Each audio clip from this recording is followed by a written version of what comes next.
this is why I need a GoPro. Because, like, I'll be walking around outside trying to record a YouTube video, and then tons and tons of people around, and people see you recording and stuff. I've finally gotten over to a part in this parking lot where I feel like, you know, I'm not going to be easily spotted filming. It's one of the worst things about filming in public. I don't know how Daniel Lord was able to do it for so long without having, like, his secret camera way that he does it now. Where, like, for the longest time he recorded videos just out and about, you know, just with people around. I don't think I'd ever be able to do that. And I'll just go in the street and film people.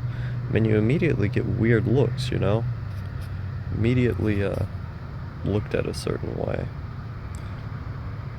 It's kind of a habit you have to build up, I'm sure. An ability, some kind of strength. You know, I was never particularly... I hate walking on this bridge every day, because every time I do, it's always fucking gross. Like, look at this. There's random garbage bags that people throw on it, just like random garbage on the bridge. That's why I always hate walking on this bridge. And I have to look down at the cars going by under me, and it's always really annoying because I'm afraid of heights. I always thought this here was weird, is that you have, you know, these beams that are supposed to be made out of stone, and then you look down and they're breaking apart at the seams. Now, I always like to stand up here and get a view of what everybody else is doing. And I look down and I see all of these people walking, going to their job, you know, people stuck as the cars and traffic end up going slower. And I just see all of these wage cocks, you know, people going into work or whatever. And I wonder, like, is this going to be me one day? Am I going to be having to walk around, you know, stuck in traffic for life? One of the nameless. RIP Horseplant 2019. He's a fake nigger. I look at all these people and, like, I wonder, you know, am I gonna be one of these guys who's out here stuck in traffic? Lana and Jason, fucking Chad. You meander with the call you bitch, I think is what that says. I can't tell what that says. Like, you got all this random graffiti on these things. Is that these fucking wage cocks, the only thing they can do, you know, once they get bored, the only thing they can do is just write graffiti onto stuff. Smoke weed or drink. Do drugs. Fuck for about an hour a day. And then when they come home, well, the first thing they do is they either feel tired or they go back to doing one of those things. Like, you work 8 hours a day, and by the time you're done, you're so tired out from having to do manual labor or whatever, that by the time you get home, the only thing you have the energy to do is to consume things or do the most menial tasks. Even consuming things, for a lot of people, it's too hard because, you know, they just feel sad. They feel too tired to consume anything. I know for me, when I go to school, it's hard for me to consume anything when I get home because I'm just so tired.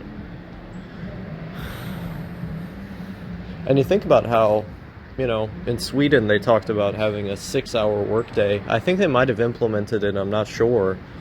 But it just goes to show that, like, we have so much wealth. So many resources that we could probably make, like, a 6-hour workday and people wouldn't feel as shitty when they got home. Like, in some countries that used to have a 6-hour workday for if you were working, like, industrial, like, construction jobs and stuff. It must have been nice. don't in the US you don't even get any paid sick days. They can choose to give you sick days, but like you aren't obligated to get sick days. So a lot of the time you have to come into work sick, and it wears you down even more. Like, I just stand here, and when I talk to older people or when I see older people, the only thing I can really see is like sadness. That's how it feels to me, is that it feels sad listening and talking to these people. I mean, what other emotion could I feel? No, I talked to my mom today. And she was telling me about how she wished she could get a job because she just felt so bored every day. And I thought, if you feel so bored every day, why don't you just get a hobby? Why don't you get multiple hobbies? She just sits there and she reads her book in her house all the time. That can't be a fulfilling life. I mean, I would be willing to read most of the day, but not for the entire day, especially not the same book. It's like all the books she likes are just these really shitty romance stories. None of them are particularly good. It's all boring. I look at what she watches on the television. She always puts these Hallmark movies on. And all of them are really, really boring, man. Like, none of them feel like the romance is going anywhere. And I'm saying this as someone who likes romance. I've cried at like multiple romance films. I really like romance movies. But none of the ones she watches are good. Like, they're all these like standard milquetoast, bare bones, consumerist shit that the Hallmark company just made so they could make a little bit of money off of other sad moms like her. And I look at that and I think that, what kind of life is this, where the only thing you feel like you can do to feel some kind of purpose or to get the emptiness that you feel out of your life is to work 8 hours a day at some fucking cleaning job like what she was doing before? She used to just go 8 hours a day at this cleaning job. Her manager, her boss, abused her as she was having seizures on the job. They would lock her inside of the work building while she was having a seizure, and they would scream at her, and she would have no idea what to do. She'd be in the dark. She'd start falling down when she was cleaning toilets and stuff, and she couldn't properly get up. Just weird to me when I think that was her last job, and she felt like she had more purpose when she was doing that job than what she feels while she's at home, while she's free from work, while she's getting an income. She gets an income from the government. She doesn't have to work, but she would rather do that because she feels more depressed without doing it. It's fucking bizarre. And maybe this is because I grew up homeschooled, and throughout most of that time being homeschooled, I didn't really work on anything. And it's funny because even though I was technically registered in school, I was essentially a NEET because I just chose not to do my work for the majority of that time being homeschooled. And so until I was 12 and a half, I spent most of my time by myself, free to choose what I wanted to do when I wanted to do it. My parents didn't even wake me up at a particular time. I stayed up at night most of those days at a very young age because I couldn't get to sleep, and also because I preferred to be awake at night. And I think there's something that happens to your brain when you've been free for so long. Like, by the end of 6th and 7th grade, I was so tired of going to school. I was so tired of being forced onto their schedule to have to play their game that I ended up choosing to spend the entirety of 8th grade just in my room. I didn't talk to anyone. I only left the house less than 10 times.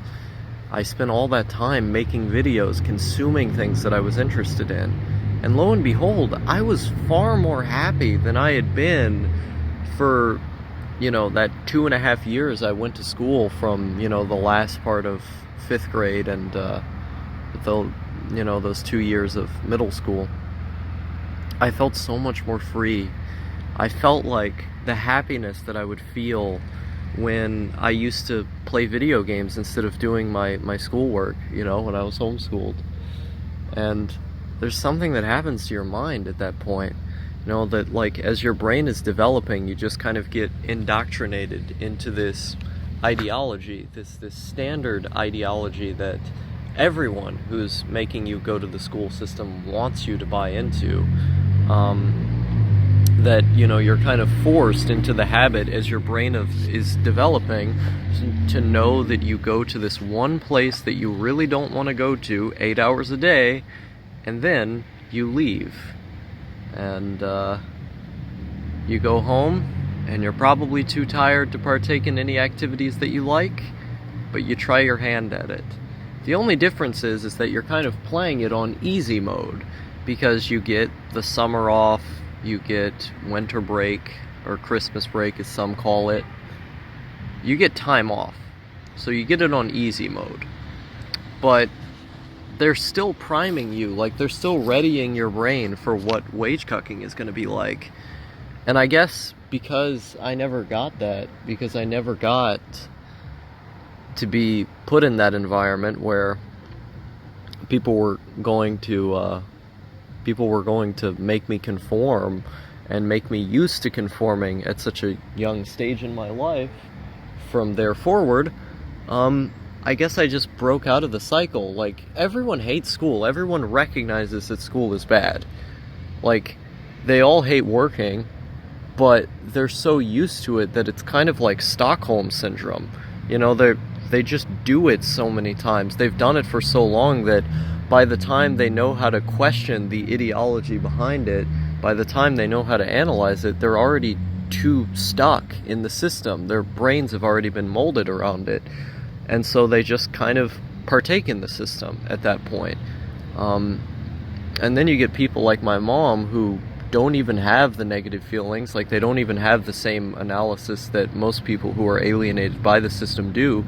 They're just happy to conform because their minds have been so molded around it that they just don't question it. And I guess because I spent so long not having to, I didn't end up in that place. It's kind of cool, I guess. The day. Look at this.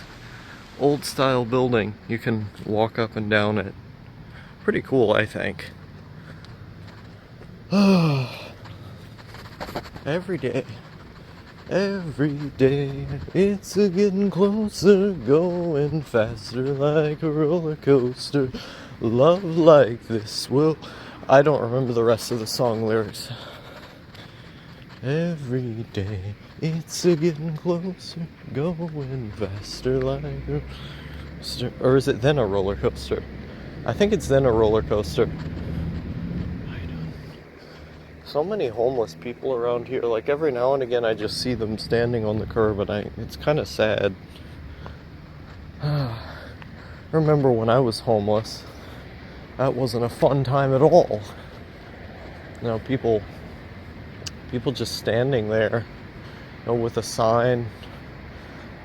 They're good people, like they're not bad people. That's the thing, is that they just don't have any money. They can't get a job, or they have a job and they don't have enough to make ends meet because of debt or things costing too much.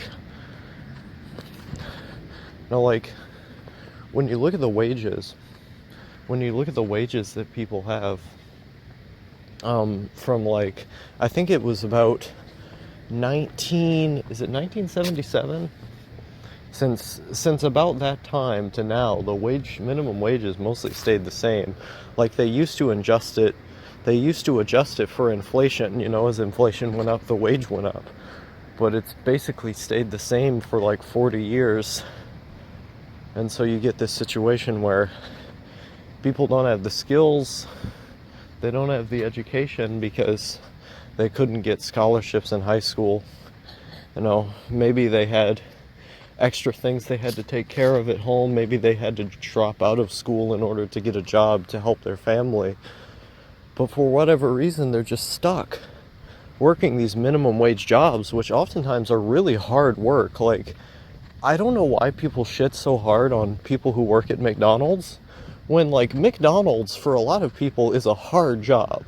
Like, you get to the lunch rush and people are rushing you constantly around. You're having to shift around everything you have. And it's a mess. It's, you know, anxiety inducing working that job. But, you know, people talk about it like, oh, you're just a shitty McDonald's worker. I don't want you, freeloader. When for a lot of people, that is a hard job to be taking up. Just sit up here for a little bit. Yeah, let's just sit up here. For a lot of people, that is a hard job. And they just tell you, oh, you're a shitty McDonald's freeloader, man. You're just a shitty McDonald's freeloader, dude. Why don't you go get a wife like me? It's just depressing. The wages stay the same for like 40 years. They just stagnate while people are out on the street hungry. You know, I've seen these stories of some people who are homeless. They have 2 jobs. Can you imagine that? Working 2 jobs out of your fucking car, man. You're forced to pay for this insurance by law and registration. And so every time you're paying for stuff each month that you shouldn't even really have to pay for. If you don't want to be insured, just don't be insured. What are you going to pay for? Collusion on somebody else's vehicle? Who the fuck cares? It's not your vehicle. But they make you pay for it anyway. Now, I always like coming up here and looking at the water go. Kind of cold today, but it's a bit comforting just to come out here and watch the water.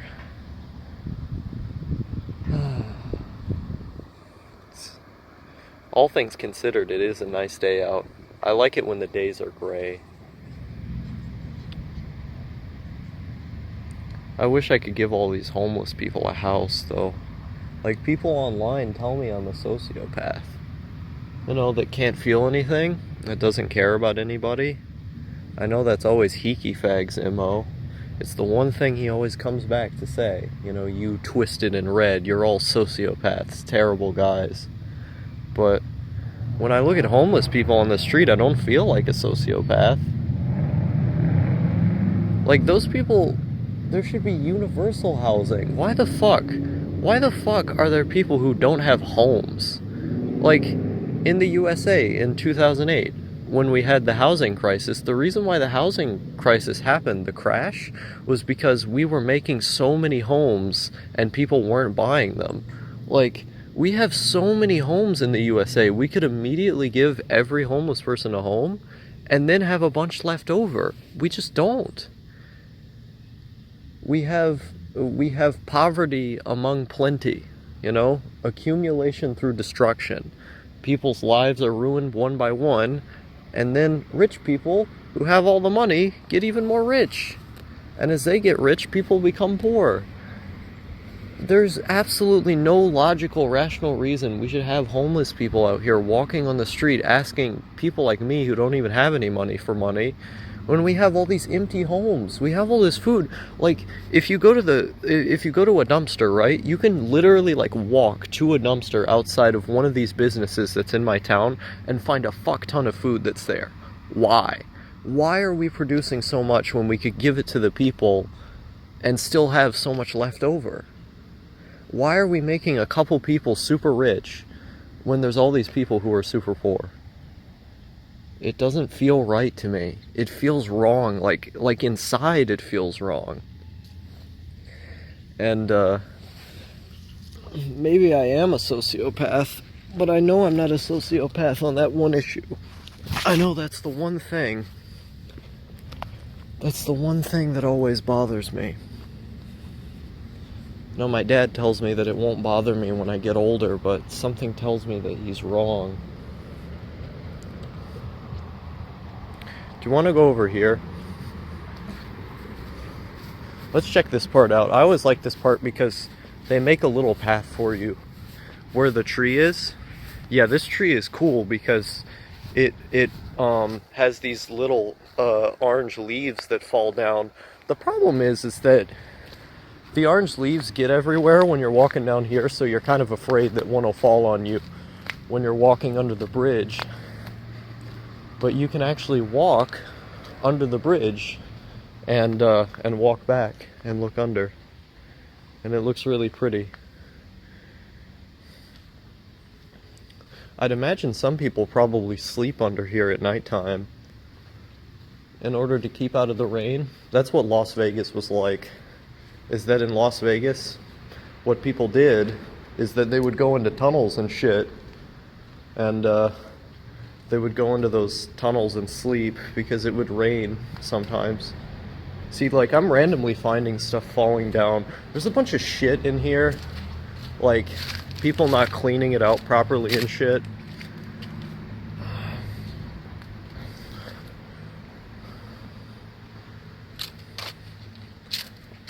Like, I look at places like this and then I just imagine, you know, there's probably some people who are staying here at nighttime.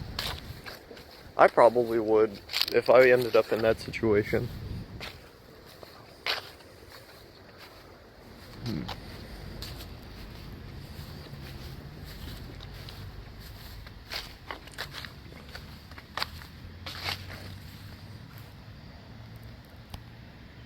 Starting to get laid out, so what I think I'm gonna have to do is walk back home.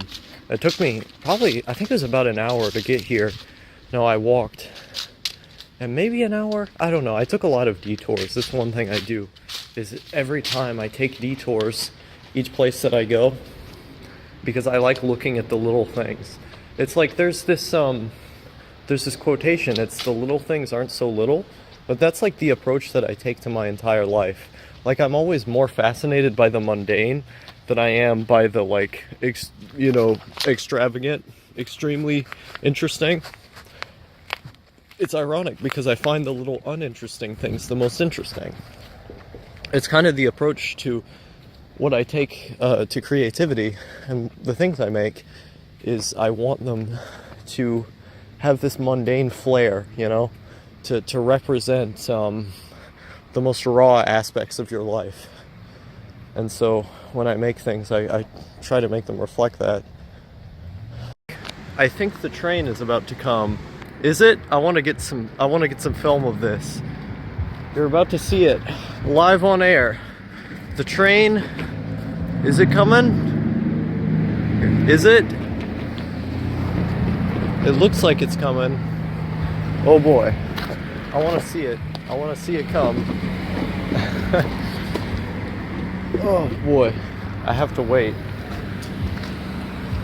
People, the train's coming.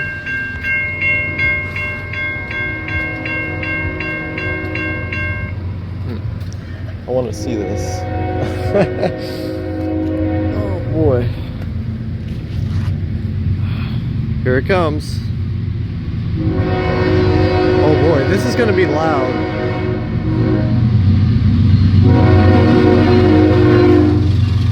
Oh damn! All the way over there.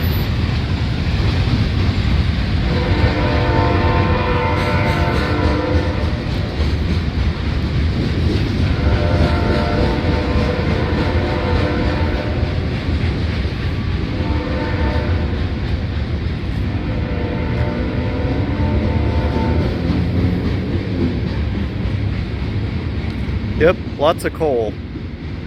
Lots and lots of coal. This thing comes through the town every day. Like, maybe I can get a video of it coming through at like 3 a.m. But it comes at like 3 a.m. every day too, and it's great. Even over here, even all the way back where I started, you can still see the train. Absolute fucking mad lads.